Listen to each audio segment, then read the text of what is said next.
I'm Father Clete Kiley. I'm a Catholic priest from the Archdiocese of Chicago, but I serve as a senior policy advisor for Unite Here International Union, which is the hotel and restaurant and food service workers union in the United States. There are about 300,000 members of that union, and I also serve as the chaplain for the Chicago Federation of Labor.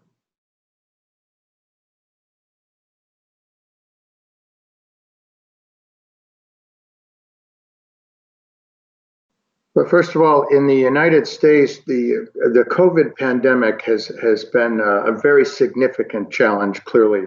The United States has the sad fact that it has the highest number of any nation of infections.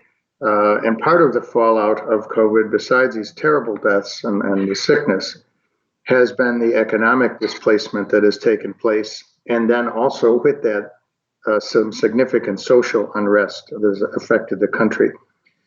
And we have, across the country, we've had the highest at the peak. We've had about 20 million people unemployed during this COVID virus. And the hospitality industry was one of the most significantly hit by unemployment.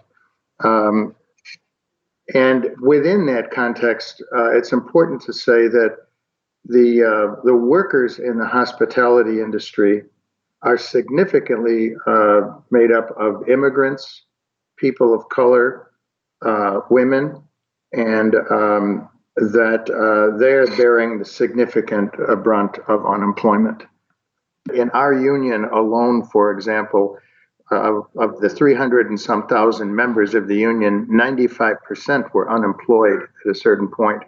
Slowly, some are beginning to go back to work. Hotels are operating at about 20%. Some may be a little bit better. Some have not opened.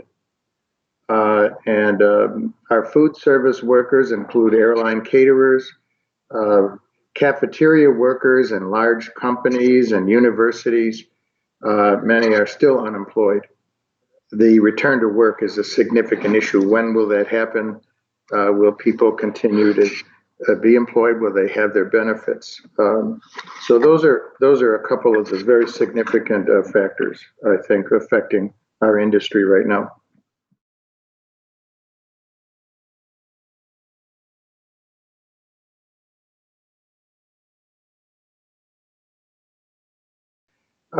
Many of the hotel workers that were unemployed were immigrants, and a significant number of them, because of their immigration status, were ineligible for federal relief funds and support. And so all of a sudden, labor unions found themselves having to do social services to address issues of food security, rent security. This is not the ordinary work of the staff of the local labor union, but that's what had to happen. We asked a question one day, where are the human resource people from the hotels who might ordinarily help people during a period like that? And unfortunately, they were also all furloughed, or many of them were. So the unions had to step up into that breach. And that was a significant stretch, raising funds to support members. The other concern was continuing health care. In the United States, unlike many other countries, our health care is still, for the most part, tied to our jobs. It's not a guaranteed provision by the government. And therefore, as people were furloughed or they were laid off from their jobs, there was a question of when would their health insurance run out. Now, that creates an enormous anxiety in the middle of a pandemic. It's hard to calculate. But so many unions had to step up with their health funds to fill in the gaps for a period of time.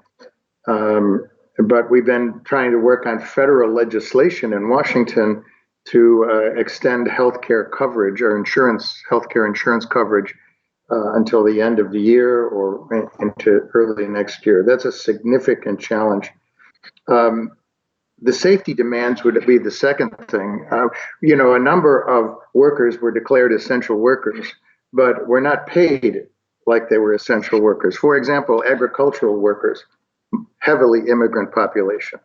Meatpacking workers, again, heavily immigrant population. They were declared essential workers. Grocery clerks in the grocery stores, uh, again, heavily immigrant population, women population. And they were not being provided with safety equipment. And so the unions had to step in for those who had collective bargaining agreements to be able to insist that the employers provide that safety equipment so people could work safely. Because of low wages, living conditions, many of our workers have not been able to do the kind of social distancing, so they're really at risk. But the unions have been able to insist on safety protocols in the workplaces, and I think that's been very important. The last thing that the unions have been focused on is the right to recall. As companies begin to open, we see, and this happens from time to time again here in the United States, an effort by employers to recreate their workforce. So it's not necessarily a union workforce. And so the unions have been stepping up, insisting when it's time for recall of workers, it has to be the workers who've been there before, who have seniority, and of course our union members already. So that's one of those ongoing challenges.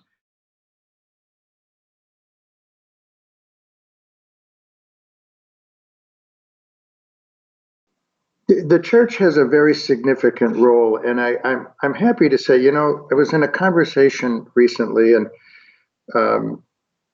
somebody said to me, "Well, we don't understand Pope Francis and Laudato Si and this and that," and but I've talked to hotel workers, I talked to food service workers. They understand Pope Francis, they understand the church.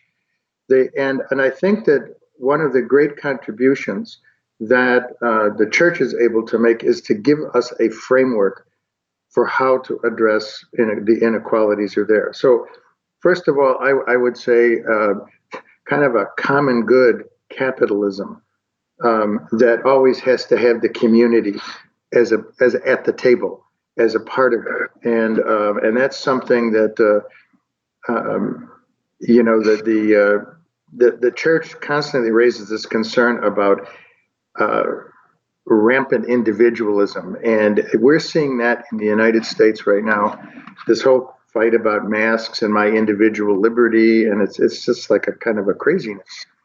And there is not a sense, an abiding sense across the country of the common good, and I think the church plays a huge role in teeing that concept up.